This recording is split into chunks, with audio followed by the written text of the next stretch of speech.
আমরা বিস্ফারিত চোখে দেখলাম পর মুহূর্তেই গুটি গুটি পায়ে সেটার পিছন থেকে বেরিয়ে আসলো একটা মিশমিশে কালো বাঘ। হ্যাঁ, বাঘই তো।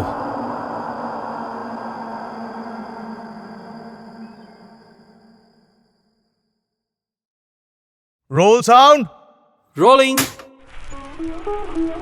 আপনারা শুনছেন রোল সাউন্ড গল্প, ছেলেবেলার ফেলে আসা গল্পের ঠিকানা।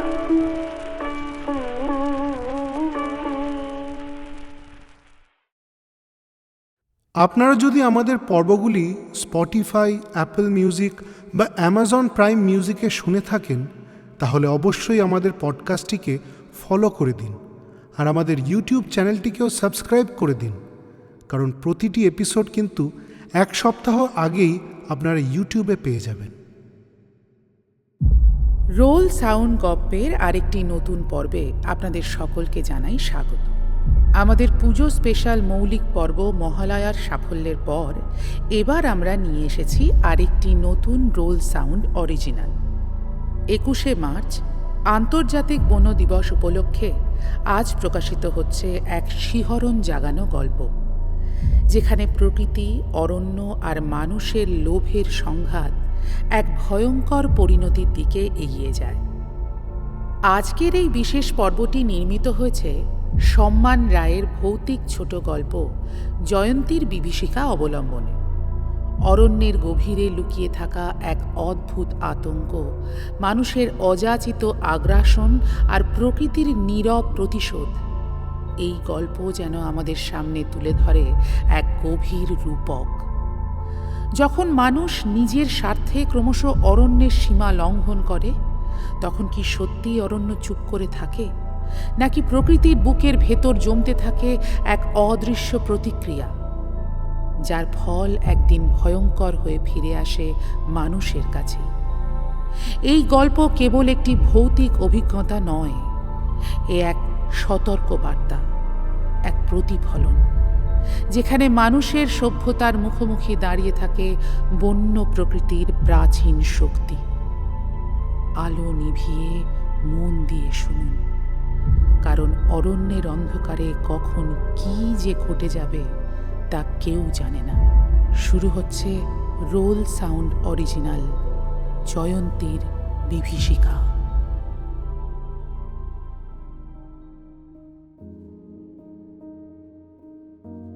2016 সালের শেষ দিকে ইঞ্জিনিয়ারিং পাশ করার পর আইটির চাকরিতে ঢুকি। কলকাতায় পোস্টিং পাই সৌভাগ্যক্রমে। তবে পরবর্তী 4 মাস বেদম খাটুনির সম্মুখীন হতে হলো। চাকরিতে ঢোকার প্রথম কয়েক মাস একটা প্রাথমিক শিক্ষানবিশি চলে যে কোনো কোম্পানিতে। সেই সময় কোম্পানির বিভিন্ন কাজের সাথে নতুন কর্মচারীকে ওয়াকিবহল করানো হয়। সকাল থেকে রাত অবধি ক্লাস ও তারপর প্রতি সপ্তাহের পরীক্ষার প্রস্তুতি। কলেজের 4টে বছর একেবারেই চাপমুক্ত হয়ে কাটানোর ফলে এইরকম কেতাবি চাপ থেকে যেন বিস্মৃত ছিলাম এতদিন। হঠাৎ আবার এরকম ভীষণ চাপে পড়ে আমাদের সকলেরই প্রাণ আকুল করে তুলেছিল। অবশেষে 4 মাস পর যখন ট্রেনিং পিরিয়ড শেষ হলো, সকলে যেন একসঙ্গে হাঁপ ছেড়ে বাঁচলাম। কিন্তু এই দীর্ঘ 4 মাস ব্যাপী খাটুনির পর সকলেরই যেন মন কয়েকদিন ঘুরে আসার জন্য ব্যাকুল হয়ে উঠল। ট্রেনিংয়ের পর প্রজেক্টে ঢোকার আগে যে সপ্তাহখানেকের ছুটি আমাদের জন্য বরাদ্দ ছিল, তাতে আর কেউই বাড়ি ফেরার প্রতি বিশেষ আগ্রহী ছিল না। তার চেয়ে বরং কাছে পিঠে কোথাও ঘুরে আসলে মন্দ কি? রোশনি বলে উঠল। আমিও এই প্রথমবার পশ্চিমবঙ্গে, তোমরা একটু ঘুরে দেখাও তোমাদের রাজ্য। রোশনি দিল্লির মেয়ে, হাসি খুশি এবং প্রচণ্ড ভ্রমণ রসিক। দিল্লির অফিসে ডাক পেয়েও সেখানে যায়নি, অন্য কোনো শহরে চাকরি করবে বলে। শুরু থেকেই ওর উদ্দেশ্য ছিল যে ছুটি পেলেই সবাই মিলে ঘুরতে যাওয়ার প্ল্যান করবে। রোশনি ছাড়াও ছিল উর্মি আর মানসী, দুজনেই গোয়ার বাসিন্দা, আর অর্পণ মুম্বাইয়ের বাসিন্দা। আর বাকি আমরা 3 জন ছেলে আর 1 জন মেয়ে ছিলাম বাঙালি। তার মধ্যে একমাত্র কৌশিকের বাড়ি কলকাতার বাইরে, আলিপুরদুয়ার। তোরা একটা কাজ কর না, আমার সাথে আমার বাড়ির দিকে চল, তোদের ঘোরাও হবে, আমার একবার বাড়ি যাওয়াও হবে। কৌশিক প্রস্তাব দেয়। না বাপু, ঘুরতে যাওয়ার মানে একটু স্বাধীনভাবে এদিক ওদিক যাব, যা ইচ্ছে খাবো, পড়বো। সেখানে গিয়েও যদি তোর বাড়িতে থাকতে হয় সব নিয়ম মেনে, তাহলে আর কি লাভ? প্রতিবাদ জানালো মৌসুমী। অবশেষে ঠিক হলো যে আমরা আলিপুরদুয়ারে কোনো এক জায়গায় ঘুরতে গিয়ে সেখান থেকে ফেরার সময় একটা দিন কৌশিকের বাড়িতে থেকে আসব। তারপর প্রশ্ন উঠল, তাহলে যাওয়া হবে কোথায়? না, পাহাড় যাব না বস। ছোটবেলা থেকেই তো সিমলা, মানালি, কেদার, বদ্রি এইসব দেখেই আমার কেটে গেছে। প্রথমেই জানিয়ে দিল রোশনি। আর আমরা তো সমুদ্রের ধারের মানুষ। বলে উঠল অর্পণ, আর তাকে সমর্থন জানালো উর্মি আর মানসী। তাহলে সমুদ্রও বাদ। আচ্ছা, তোদের মধ্যে জঙ্গলে কতজন গেছিস?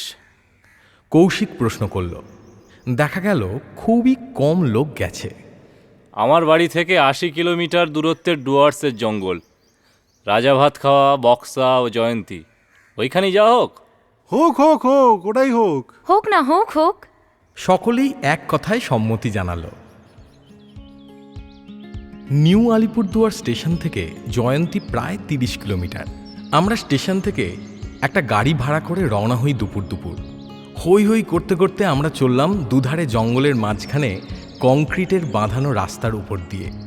ব্লুটুথ স্পিকারের সাথে মোবাইল সংযোগে তখন বেশ জোরে জোরে গান বাজছে। চিপস আর কোল্ড ড্রিঙ্ক সবার হাতে হাতে ঘোরাঘুরি করছে। কৌশিক বসেছে সামনে ড্রাইভারের পাশে, আমি, অনিশ আর রোশনি মাঝখানে, বাকি 4 জন পিছনে। কেমন লাগছে জঙ্গল? আমি জিজ্ঞাসা করলাম রোশনিকে। এরকম ঘন জঙ্গল তো তোদের নৈনিতালের দিকে পাওয়া যায় না, তাই না? সত্যি তাই। আমি এতদিন শুধু ইউটিউবের ভিডিওতেই এইরকম দৃশ্য দেখেছি, স্বচক্ষে এই প্রথমবার। অপূর্ব সুন্দর। সে নিজের ছোট মোশন ক্যামেরাটা বার করলো। কি, তোকে কখনো বলিনি না? কি রে? আমি জিজ্ঞাসা করলাম। আমি এই চাকরিটা 1 বছরের বেশি করব না। সে ক্যামেরায় ছবি তুলতে তুলতে বলতে লাগলো, 1 বছর ফাটিয়ে খেটে যতটা সম্ভব টাকা জমাবো, তারপর ইস্তফা। মানে কেন? আমার স্বপ্ন ট্রাভেল ব্লগার হওয়ার। ইউটিউবে নিজের একটা চ্যানেল খুলবো, বুঝলি?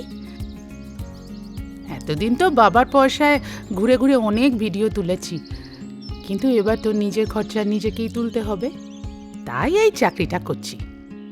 আমি অবাক হয়ে শুনছিলাম ওর স্বপ্নের কথাগুলো। মনে মনে একদিকে আশ্চর্য হচ্ছিলাম, আবার গর্বও হচ্ছিল এই ভেবে যে আমাদের মতো গতানুগতিক জীবনের বাইরে কিছু করতে চায় মেয়েটা। এইসব চিন্তাভাবনা আর কথোপকথনের মাঝেই আমরা রাজাভাত খাওয়ার জঙ্গলে প্রবেশ করলাম। এখানে আর কোনো জনবসতি নেই। রাস্তা ক্রমে সরু হয়ে এলো, আর জঙ্গল যেন আমাদের গাড়ির আরও কাছাকাছি এসে পড়ল। ড্রাইভারের নির্দেশে গান থামল। জংলি জন্তু জানোয়ারদের যাতে অসুবিধা না হয় সেই জন্য গাড়িও আস্তে আস্তে চলতে লাগলো। পরিবেশটা হঠাৎ থমথমে হয়ে ওঠায় কৌশিক ব্যাপারটা স্বাভাবিক করার জন্য ড্রাইভারের সাথে গল্প জুড়ে দিল। আচ্ছা ড্রাইভারজি, এই জঙ্গলে কি এখনো বাঘ আছে? জি স্যার, চিতা, লেপার্ড, বাঘ সব আছে। কিন্তু বাঘ তো নাকি গত বহু বছরে একবারের জন্য চোখে দেখা যায়নি, বলল অনিশ। যে কোনো জায়গায় যাওয়ার আগে সেটার ব্যাপারে পুঙ্খানুপুঙ্খ রিসার্চ করাটা ওর বৈশিষ্ট্য। শুনছিলাম আসাম থেকে নাকি কয়েকটা বাঘ ধার নেওয়ার চেষ্টা চলছে। ড্রাইভার খানিক হাসল। স্যার, এমন অনেক কিছুই বন দপ্তরের চোখে পড়ে না যা জঙ্গলে বাস করে। তার মানে এটা ভাবলে তো ভুল হবে যে তাদের কোনো অস্তিত্বই নেই। যেমন যেমন যেমন এই ধরুন বাঘ, আরও নানা প্রকৃতির বলতে গিয়ে থেমে গেল ড্রাইভার। গাড়ির গতিও কমিয়ে দিল। তারপর ইশারায় আমাদের আওয়াজ করতে মানা করল। আমরা একে অপরের দিকে চাওয়াচাওয়ি করতে লাগলাম। সবার মুখেই একটা অস্বস্তি আর আশ্চর্য ভাব। ড্রাইভারের দৃষ্টি স্থির সামনের রাস্তার দিকে। রুদ্ধশ্বাসে সে সোজা তাকিয়ে আছে। তারপর এক মুহূর্তে সে গাড়ি থামিয়ে দিল, ইঞ্জিন বন্ধ করল না। শেষমেশ কৌশিক বলে উঠল, কি ব্যাপার ড্রাইভারজি, এরকম জঙ্গলের মাঝখানে হঠাৎ? ইঙ্গিতে চুপ করতে বলল তাকে। তার চোখে মুখে চাপা উত্তেজনা। গন্ধটা পাচ্ছেন না? গন্ধ? কিসের গন্ধ? কৌশিক আমার দিকে তাকালো। আমিও কাঁধ উঠিয়ে জানালাম যে আমি কিছুই গন্ধ পাইনি। ওই দেখুন। চাপা উত্তেজিত স্বরে বলে উঠল ড্রাইভার। আমাদের সকলের চোখ গিয়ে পড়ল সামনের সরু রাস্তার ধারের ঝোপটার ওপর। তাতে হালকা আলোড়ন হয়ে উঠল। আমরা বিস্ফারিত চোখে দেখলাম পর মুহূর্তেই গুটি গুটি পায়ে সেটার পিছন থেকে বেরিয়ে আসলো একটা মিশমিশে কালো বাঘ। হ্যাঁ, বাঘই তো। চেহারায় আর গঠনে এর সবচেয়ে কাছের জন্তু নির্দিষ্টভাবে আমাদের অতি পরিচিত রয়্যাল বেঙ্গল টাইগার। কিন্তু ডোরাকাটা যে চেহারা দেখে আমরা অভ্যস্ত, সেই চেহারার সাথে এই জন্তুর কোনো সাদৃশ্য নেই। নিকষ কালো মসৃণ শরীর, জলজলে চোখ। ওটা কি ব্ল্যাক প্যান্থার? চাপা গলায় বলল কৌশিক। আমি কিছু বললাম না, তবে আমি মনে মনে জানতাম ওটা প্যান্থার নয়। প্যান্থার চিতার জাত, অত বড় চেহারা তার নয়। ওর নাম আমরা জানি না, কিন্তু আমরা বলি শয়তান। ড্রাইভার উত্তর দিল, বন দপ্তরের কেউ আজ অব্দি এর দেখা পায়নি। এত চালাক জন্তু যে প্রতিবার ওদের চোখকে ফাঁকি দিয়েছে। স্থানীয় লোকেদের মধ্যে কেউ কেউ দেখেছে ওকে, আমি শুধু শুনেছি, আজ প্রথমবার দেখলাম। আমরা সবাই নিঃশ্বাস চেপে দেখতে লাগলাম জন্তুটাকে। তার দৃষ্টি যদিও এখনো আমাদের ওপরে এসে পড়েনি, কিন্তু অচিরেই পড়ল, এবং পড়ল আমাদেরই একজনের জন্য। হঠাৎ দেখলাম রোশনি নিজের ক্যামেরা উঁচিয়ে গাড়ির জানলা থেকে শরীরটা অর্ধেক বের করে বাঘটার ছবি তোলার চেষ্টায় লেগে পড়ল। এ কি করছেন? আঁতকে উঠে জিজ্ঞেস করলো ড্রাইভার। নামান, ওটা নামিয়ে রাখুন বলছে। পাগল নাকি? এরকম সুযোগ আমার জীবনে কতবার আসবে? রোশনির চোখে তখন এক আলাদাই উত্তেজনার আভা। পৃথিবীতে যে এরকম জন্তু বাস করে সেটা জানলে কিরকম সাড়া পড়ে যাবে বুঝতে পারছো? না, আপনি বুঝছেন না। ওই জন্তুর ছবি তোলা অশুভ। প্লিজ ক্যামেরাটা নামান। কিন্তু ততক্ষণে 3-4 বার দ্রুত গতিতে কয়েকটা ক্লিক ক্লিক শব্দ জানান দিল যে রোশনি নিজের কাজটা সেরে ফেলেছে। আর শেষ ক্লিকের আওয়াজের সাথে সাথে আমরা সকলে দেখলাম বাঘটার দৃষ্টি আমাদের দিকে ঘুরে গেছে। সে তার রাস্তায় চলা থামিয়ে দাঁড়িয়ে পড়ে এখন আমাদেরই পর্যবেক্ষণ করছে। এই পর্যবেক্ষণের পালা চলল প্রায় 30 সেকেন্ড। তারপর আমাদের সকলেরই রক্ত হিম করে এক ভয়ানক গগনভেদী গর্জন করে উঠল সে। সব দরজা লক করুন, কাজ তুলে দিন। দ্রুত বলে ইঞ্জিনে রেস দিল ড্রাইভার। আমরা তাড়াতাড়ি কোনো ক্রমে দরজাগুলো লক করে কাজগুলো তুলতে লাগলাম। ড্রাইভার ততক্ষণে গাড়ি ছুটিয়ে দিয়েছে যেদিকে বাঘটা দাঁড়িয়ে সেই দিক লক্ষ্য করে। দ্রুত বেগে গাড়িটাকে এগোতে দেখে জন্তুটা রাস্তা ছেড়ে এক লাফে সরে গেল। যখন আমরা তার খুব কাছাকাছি এসে পড়েছি, তখন আমি বাঘটার চোখ দুটো দেখতে পেলাম। তার সবুজ চোখের দৃষ্টিতে হিংসা নেই, উত্তাপ নেই। সেই দৃষ্টি আমাদের সবার দিকেও নয়, খুব নির্দিষ্টভাবে একজনের দিকেই নিক্ষিপ্ত, আর সেটা রোশনি। আমাদের গাড়ি যখন তাকে পাশ কাটিয়ে বেরিয়ে যাচ্ছে, রোশনি তার মোক্ষম ছবিটা তুলে ফেলল। একদম কাছ থেকে, সরাসরি বাঘের চোখে লেন্স রেখে। এরকম অদ্ভুত এবং আকস্মিক অভিজ্ঞতার ফলে সকলেই খুব উত্তেজিত হয়ে উঠল। পিছন দিকে ফিরে আমরা সবাই বিস্মিত হয়ে দেখলাম গাড়ি যত এগিয়ে গেল, অদ্ভুত জন্তুটা জঙ্গলের বাঁকে মিলিয়ে যেতে লাগলো। আর তখন রোশনি নিজের তোলা যুগান্তকারী ছবিগুলো বারবার দেখে চলেছিল। আশ্চর্য, অবিশ্বাস্য। অস্ফুটে বলতে শোনা গেল তাকে। শুধু আমাদের ড্রাইভার বাকি রাস্তায় আর কোনো কথা বলল না। একবারই কেবল তাকে নিজের মনে বলতে শোনা গেল, বহুত বড় ভুল, বহুত বড় ভুল। জয়ন্তী হল বক্সা টাইগার রিজার্ভের লাগোয়া ছবির মতো সুন্দর একটা গ্রাম। এই গ্রামের ধার দিয়ে বয়ে চলেছে ক্ষীণ স্রোতা জয়ন্তী নদী, আর তার অন্য ধারের শোভা বৃদ্ধি করছে ভুটানের পর্বতমালা। এই গ্রাম আর এই পাহাড় দুয়েরই নামকরণ এই জয়ন্তী নদীর ওপর। নদীতে জলের ধারা খুবই অগভীর। কোনো এক সময় এই নদী হয়তো অনেকটাই চওড়া ছিল। তার আন্দাজ মেলে নদীর তীরে গেলে। যেই অসংখ্য নুড়ি পাথর ছড়ানো সুদূর বিস্তৃত তটভূমির ওপর দিয়ে আমরা হেঁটে ঘুরে বেড়াচ্ছিলাম, গোটা জায়গাটাই যে একসময় নদীগর্ভেরই অংশ ছিল তা বেশ বোঝা যায়। সেই লম্বা নদীর একদিকে আমাদের গেস্ট হাউস, অপর প্রান্তে অনেকটা ফাঁকা জায়গা পেরিয়ে জঙ্গল। সভ্যতা আর জঙ্গলের ঠিক মাঝে খুবই সরু হয়ে বয়ে চলেছে এই জয়ন্তী নদী। সময়টা বিকেল। আমরা সবাই সেই নুড়ি পাথরের ওপর ঘোরাঘুরি করছিলাম, কেউ কেউ ছবি তুলছিলাম। দলের মধ্যেও আবার ছোট ছোট দলে ভাগ হয়ে লোকজন এদিক ওদিক ঘুরে বেড়াচ্ছিল। আমি, রোশনি আর কৌশিক ঘুরছিলাম একসাথে। আমাদের সঙ্গে ছিল গেস্ট হাউসের ম্যানেজারবাবু মিস্টার সান্যাল।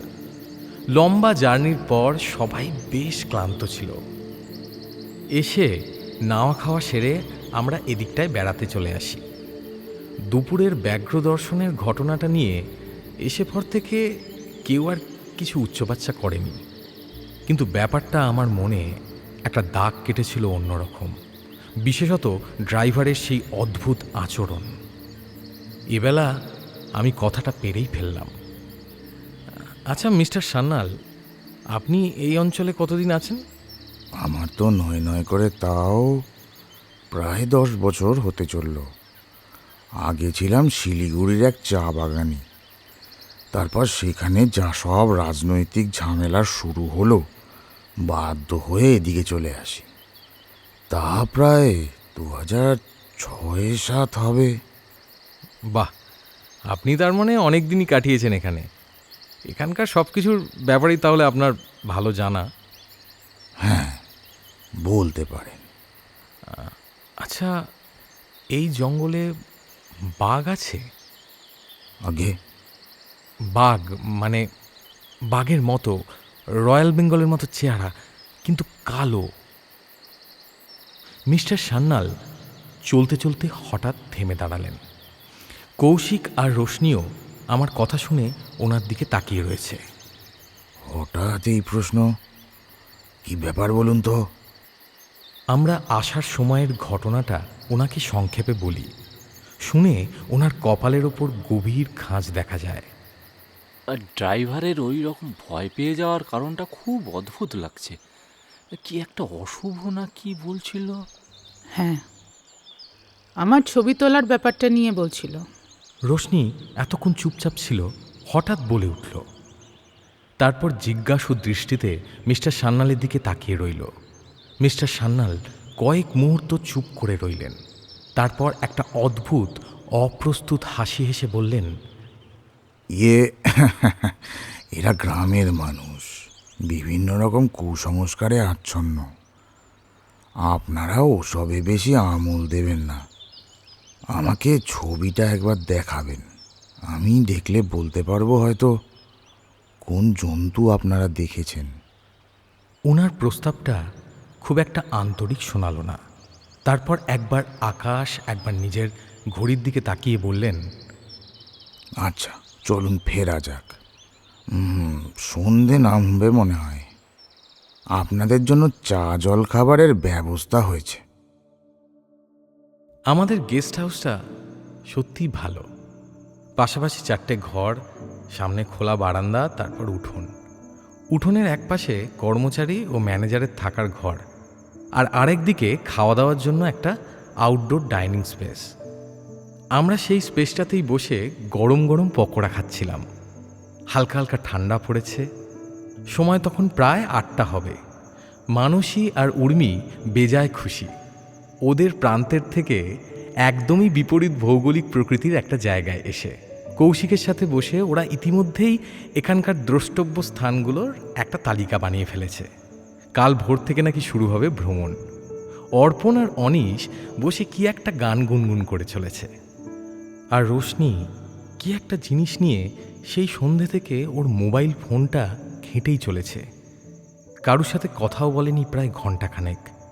আমি এবার ওকে জিজ্ঞেস করেই ফেললাম, এই কি ব্যাপার বলতো? এই জন্য ঘুরতে আসার বায়না করছিলি? এসে সারাক্ষণ এই মোবাইল নিয়ে ঘাটাঘাটি করবি বলে? না রে, ব্যাপারটা তা নয়। দেখ, আমি দুপুরবেলার তোলা ছবিগুলো অনেকক্ষণ ধরে আমার ইনস্টাগ্রামের প্রোফাইলে আপলোড করার চেষ্টা করছি, কিছুতেই হচ্ছে না জানিস। আহা, এটা আর কি এমন ব্যাপার? এই জঙ্গলের মাঝে হয়তো টাওয়ার ফাওয়ার নেই। না, আরে বাকি অন্য যে কিছু আপলোড করতে কোনো সমস্যা হচ্ছে না, কেবল ওই দুপুরের জন্তুটা, ওর ছবিগুলোই হচ্ছেই না। ধুর, কি যাতা বকছিস? দেখি দেখি, এদিকে দে। আমি ওর ফোনটা হাতে নিয়ে ওর প্রোফাইলটা খুললাম, আর যেখান থেকে ছবি আপলোড হয় সেই মেনুটায় গেলাম। তারপর খুঁজে খুঁজে সেই কালো বাঘের ছবিগুলো গ্যালারিতে আবিষ্কার করলাম। বাঘটার চাহনিটা সত্যি অদ্ভুত। তখন দেখে মনে হচ্ছিল রোশনির দিকেই দেখছে। ছবি দেখে সে ভুল ধারণা আমার ভাঙল। আসলে বাঘটার চাহনি ছিল একেবারে ক্যামেরার লেন্সে। এখন দেখে মনে হচ্ছে যেন ছবির ভেতর থেকে আমারই দিকে তাকিয়ে আছে সে। তবে আশ্চর্যের ব্যাপার, ছবিগুলো সত্যি আপলোড করা যাচ্ছিল না। আমি বেশ কয়েকবার চেষ্টা করেও পেরে উঠলাম না। এ তো অদ্ভুত ব্যাপার। আমি বোকার মতো রোশনির দিকে তাকিয়ে বললাম। রোশনি কোনো উত্তর না দিয়ে আনমনা হয়ে রইল। ঠিক সেই সময় মিস্টার সান্যাল হাজির হলেন। আপনাদের বিরক্ত করছি না তো? হালকা হেসে ভদ্রলোক বললেন, না না, আসুন না। আমি বললাম। মিস্টার সান্যাল বসলেন আমাদের পাশে। কেমন লাগছে জঙ্গলের নিশি যাপন? হ্যাঁ, হাসি মুখে বললেন তিনি। বেশ লাগছে।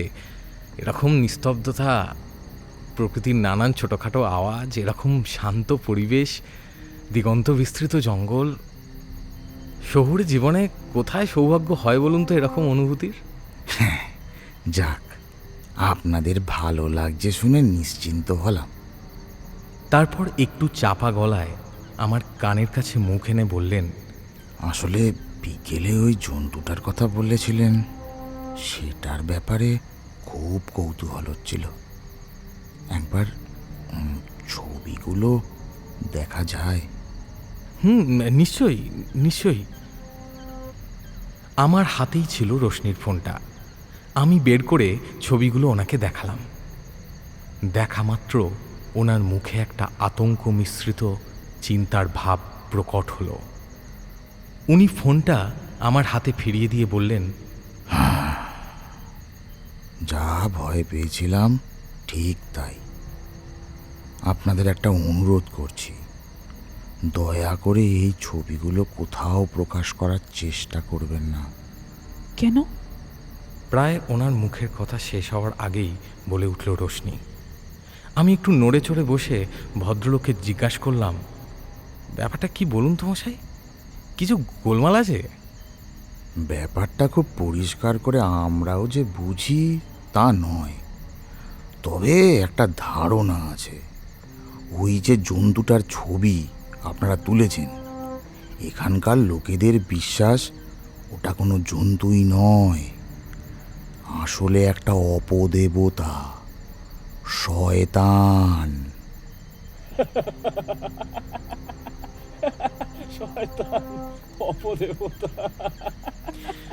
কৌশিক খিলখিল করে হেসে উঠল ওনার কথা শুনে। হাসির ব্যাপার নয় মশাই, আমি নিজে চোখে কখনো দেখিনি জন্তুটাকে, কিন্তু লোকজনের কাছে অনেক গল্প শুনেছি, ভয়াবহ গল্প। বন দপ্তরের লোকেরাও জানে, কিন্তু তারাও এর সামনে অসহায়।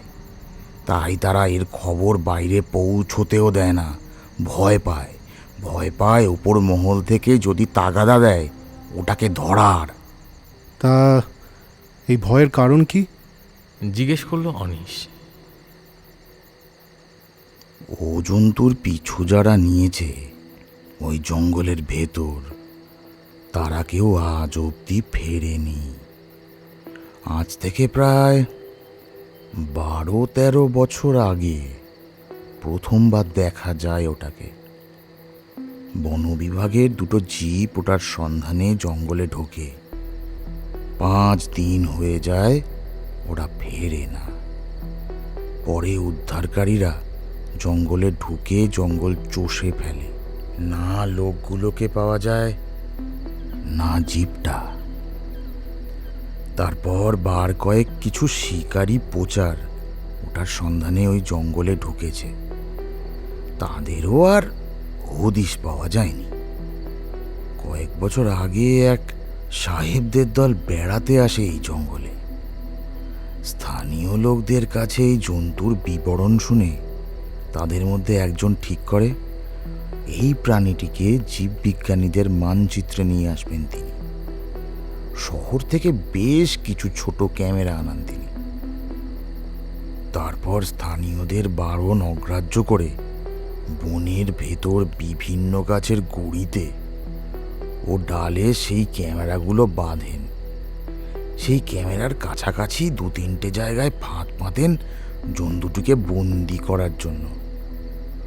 শেষে একটি ছাগলছানা বেঁধে তিনি গ্রামে ফিরে আসেন এই ভেবে যে পরদিন ছাগল খেতে এসে জন্তুটা হয় ফাঁদে পড়বে, নয় ক্যামেরা বন্দি হবে।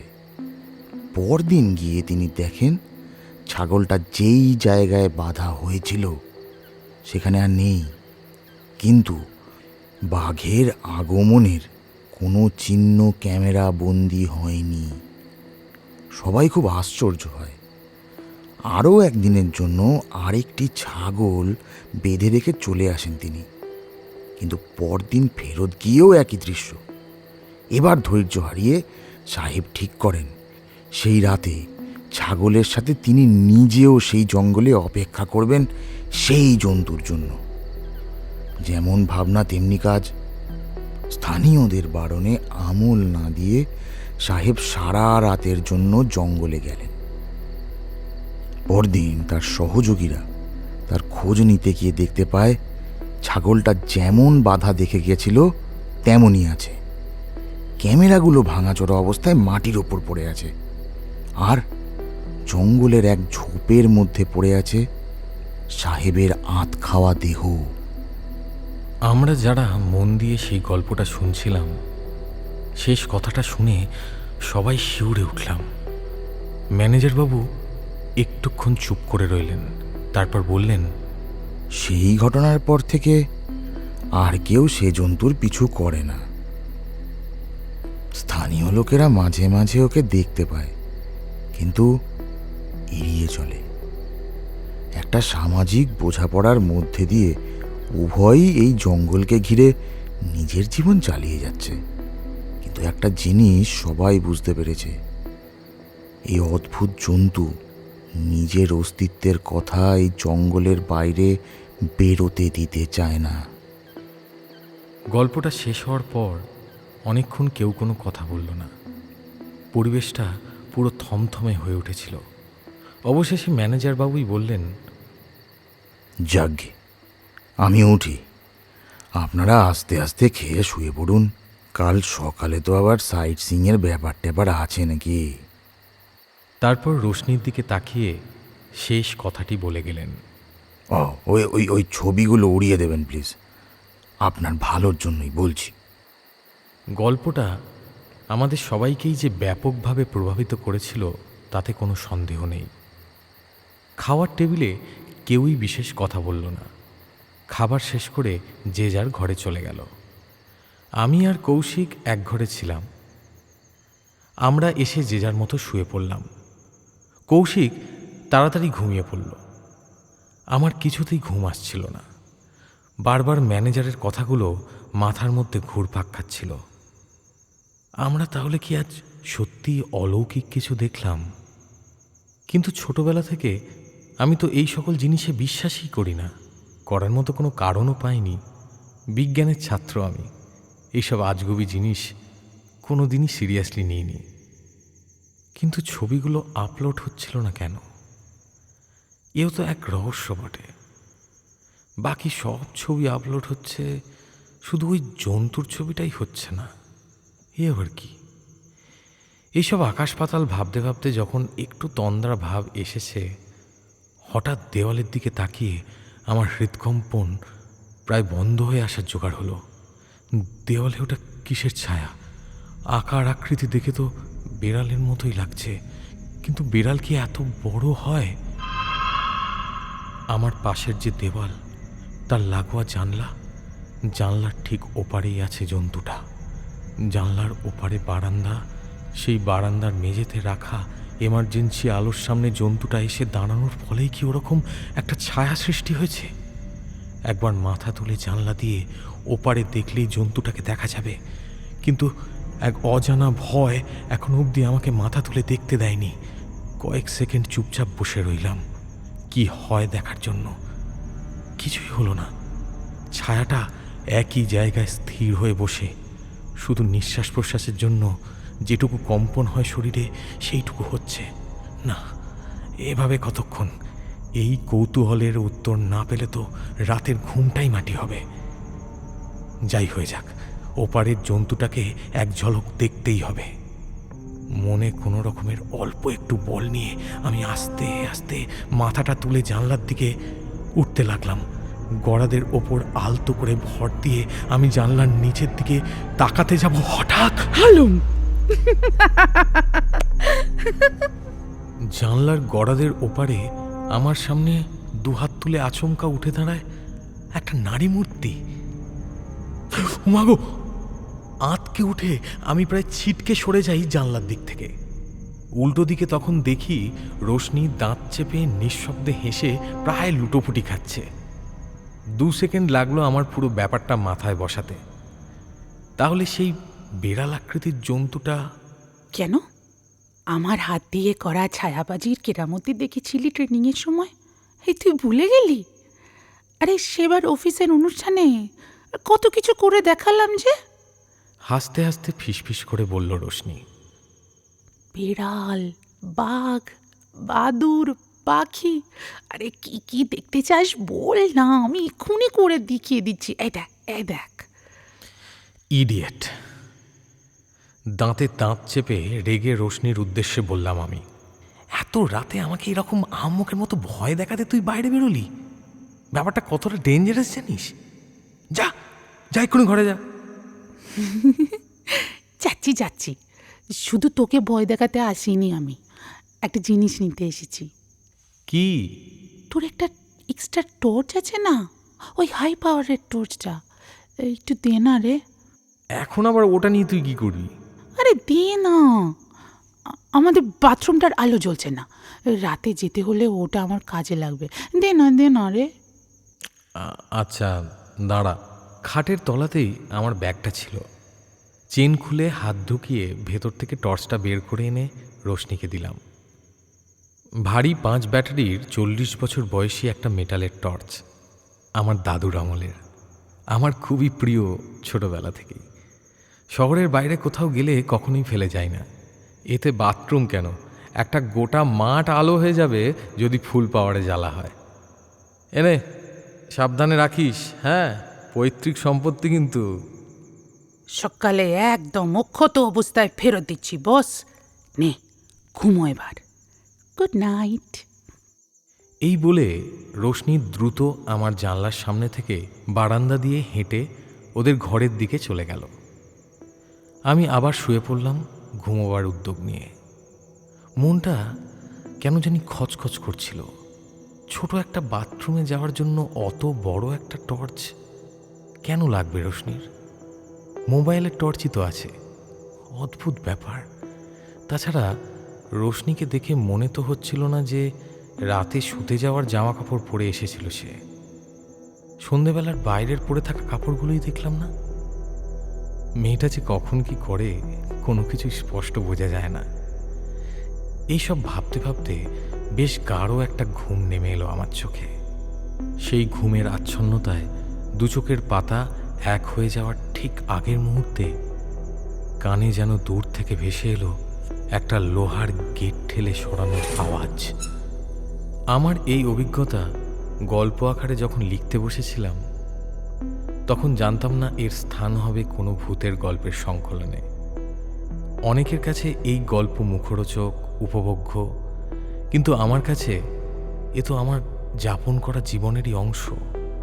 তাই একে আমি ভূতের গল্প হিসেবে তো দেখি না, দেখি জীবনের এক ভয়াবহ স্মৃতি হিসেবে।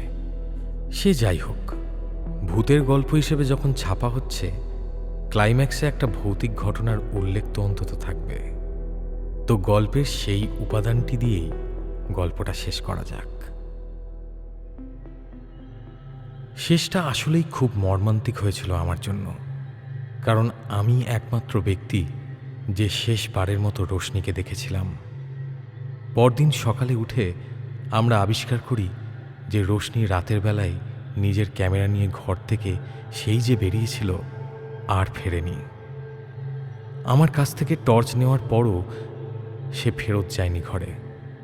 ম্যানেজার, গ্রামের লোক থেকে বন দপ্তরের লোক সবাই মিলে 2-3 দিন ধরে খোঁজ চালায় জঙ্গল এবং জঙ্গল সংশ্লিষ্ট এলাকাগুলিতে।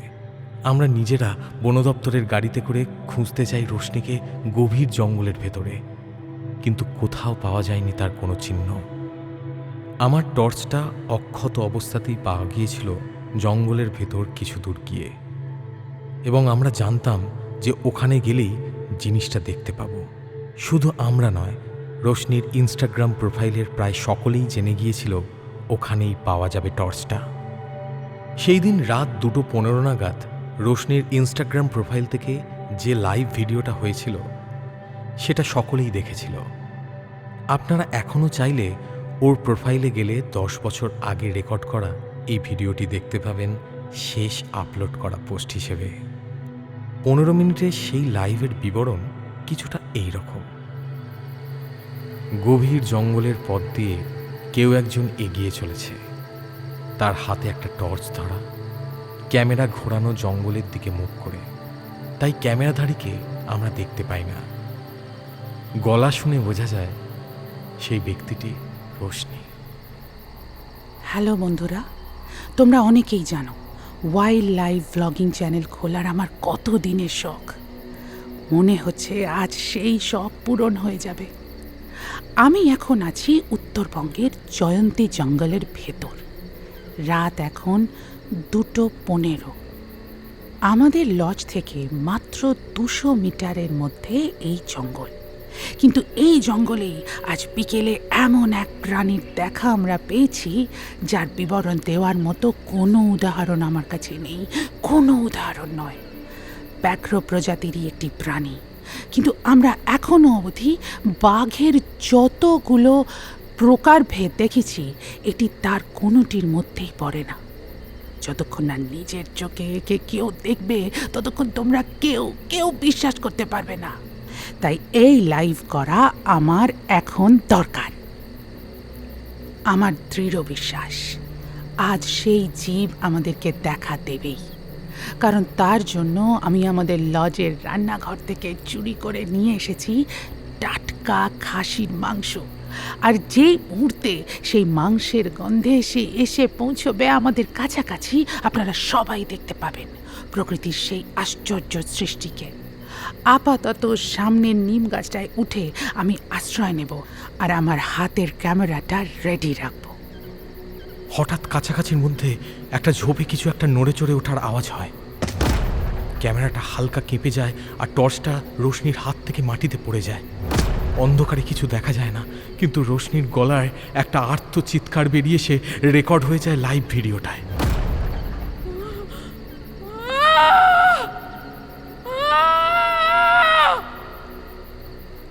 ব্যাস, ওখানেই শেষ হয়ে যায় লাইভ ভিডিওটা। কিন্তু শেষ হওয়ার ঠিক আগের মুহূর্তে রোশনির চিৎকারের পাশাপাশি যেন আর একটা অস্ফুট আওয়াজ শোনা গেল, যেটা বাঘের গলা ছাড়া আর কোনো কিছুর থেকেই উৎপন্ন হওয়া সম্ভব নয়।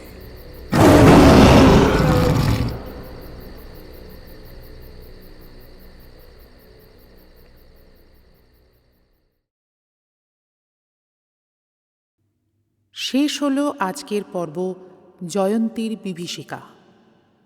কণ্ঠে অয়ন রায়, সম্মান রায়, অভিষেক ভৌমিক, কুমার সৌরভ, অর্পিতা দে এবং অনামিকা। শব্দগ্রহণ স্বয়ং।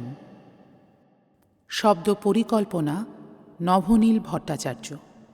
সমগ্র পর্ব পরিচালনায় সম্মান রায়।